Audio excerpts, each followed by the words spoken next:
How many times have you heard that you can't do this, and you can't do that, and it has never been done before? Just imagine if Bill Gates had quit when people say it can't be done. I hear this all the time. As a matter of fact, I love it when someone says that no one has ever done this before, because then when I do it, that means that I'm the first one that has done it. And I said to my family, I want to be a bodybuilding champion. Now you can imagine how that went over in my home in Austria. My parents, they couldn't believe it. They would have been just happy if I would have become a police officer like my father, or married someone like Heidi, who had a bunch of kids and ran around like the Van Trapp family in Sound of Music. That's what my family had in mind for me, but something else burned inside me. Something burned inside me. I wanted to be different. I was determined to be unique. I was driven to think big and to dream big. Everyone else thought that I was crazy. My friend said, if you want to be a champion in a sport, why don't you go and become a bicycle champion or a skiing champion or a soccer champion? Those are the Austrian sports. But I didn't care. I wanted to be a bodybuilding champion and use that to come to America and use that to go into the movies and make millions of dollars. So pay no attention to the people that say it can't be done. After all, I remember that after I was finished with my bodybuilding career, I wanted to get into acting and I wanted to be a star in films. You can imagine what the agents said when I went to meet all those agents. Everyone had the same line that it can't be done. The rules are different here. It says, look at your body. You have this huge, monstrous body and overly developed that doesn't fit into the movies. You don't understand. This was 20 years ago, the Hercules movies. Now there's the little guys that are in, Dustin Hoffman, Woody Allen, Jack Nicholson.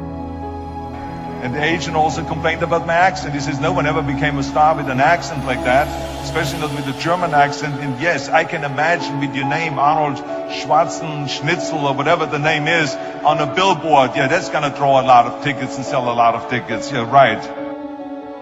So this is the kind of negative attitude they had, but I didn't listen to those rules.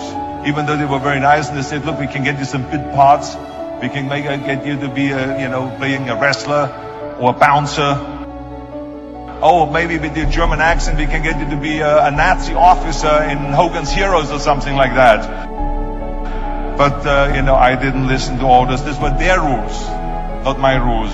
I was convinced I could do it, that if I worked as hard as I did in bodybuilding, 5 hours a day, and I started getting to work, I started taking acting classes, took English classes, took speech classes, dialogue classes, accent removal classes I even took. And finally I broke through. And I started getting the first parts in TV, Streets of San Francisco. Lucille Ball hired me. I made Pumping Iron, Stay Hungry, and then I got the big break in Conan the Barbarian. And there the director said, if we wouldn't have Schwarzenegger, we would have to build one. Now think about that. And then when I did Terminator, I'll be back. Became one of the most famous lines in movie history, all because of my crazy accent. Now think about it. The things that the agent said will be totally a detriment and will be impossible for me to get a job, all of a sudden became an asset for me. All of those things, my accent, my body and everything. So it just shows you never listen that you can't do something.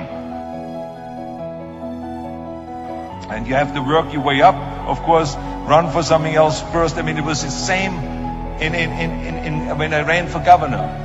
The same lines, that you have to work your way up, it can't be done. And then, of course, I ran for governor, and the rest, of course, is history. They said you have to start with a small job as mayor, and then as assemblyman, and then as lieutenant governor, and then as governor.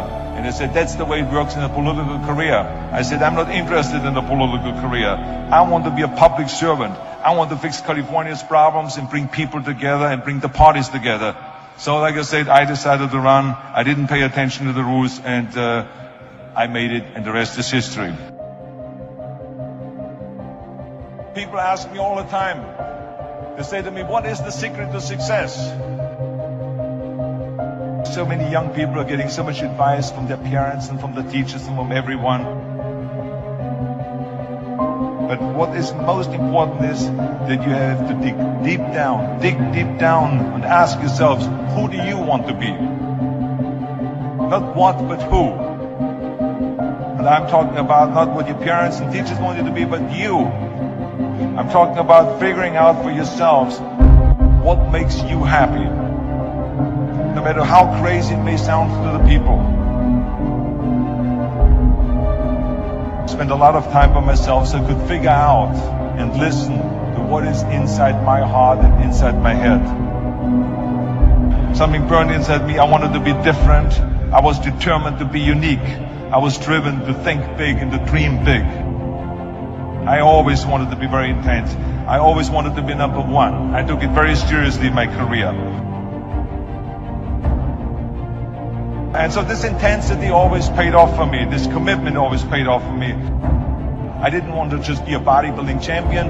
I wanted to be the best bodybuilder of all times. I didn't want to just be a movie star. I wanted to be a great movie star that's the highest paid movie star and have the BAFTA title billing. I mean, how many times have you heard that you can't do this and you can't do that and it has never been done before? I hear this all the time. I was told to my face, you're nothing but a giant muscle. You can't act. You have no future and you have an accent that is laughable. That just shows you again so much for it can't be done. This is why I try to tell you, anything and everything can be done if you can visualize it, if you believe in yourself. You're going to find the naysayers in every turn that you make. Don't listen.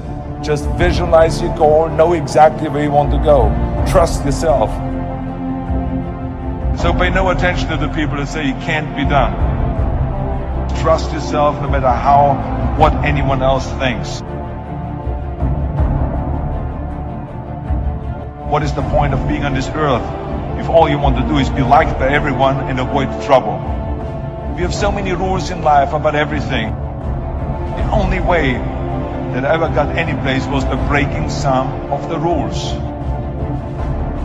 It is impossible to be a maverick or a true original if you're too well behaved and don't want to break the rules. You have to think outside the box. Now, of course, this journey is not going to be without any setbacks, failures, or disappointments. That's just the way life is. Don't be afraid to fail. You can't always win, but don't be afraid of making decisions. You can't be paralyzed by fear of failure, or you will never push yourself. You keep pushing because you believe in yourself and in your vision. And you know that it is the right thing to do. Success will come, so don't be afraid to fail.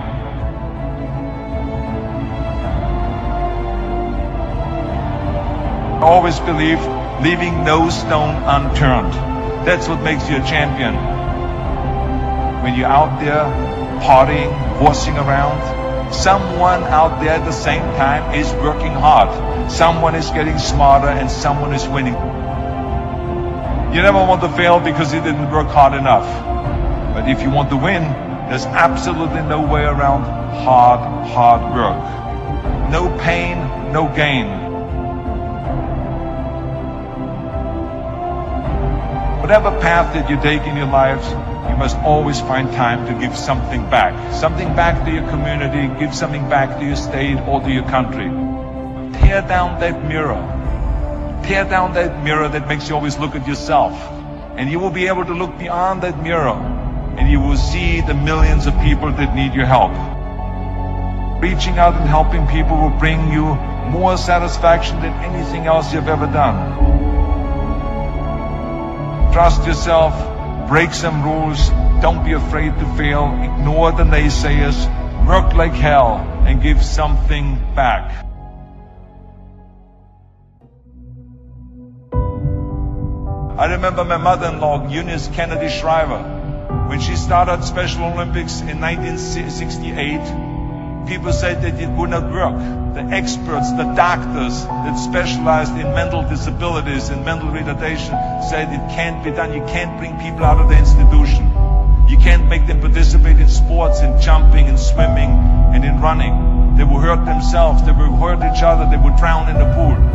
But let me tell you something, now 40 years later, Special Olympics is one of the greatest organizations in 164 countries dedicated to people with mental disabilities and with intellectual challenge, and she did not take no for an answer. And the same is when you look at Barack Obama. I mean, imagine if he would have listened. If he would have listened to the naysayers, he would have never run for president. People said it couldn't be done, that he couldn't get elected, that he couldn't beat Hillary Clinton, that he would never win the general election. But he followed his own heart. He didn't listen to the "you can't," and he changed the course of American history. So over and over you see that if I would have listened to the naysayers, I would still be in the Austrian Alps yodeling. I would never have come to America. I would have never met my wonderful wife, Maria Shriver. I would have never had the wonderful 4 kids. I would have never done Terminator, and I wouldn't be standing here in front of you today as governor of the greatest state of the greatest country in the world. So I never listened that you can't. I always listened to myself and said, yes, you can.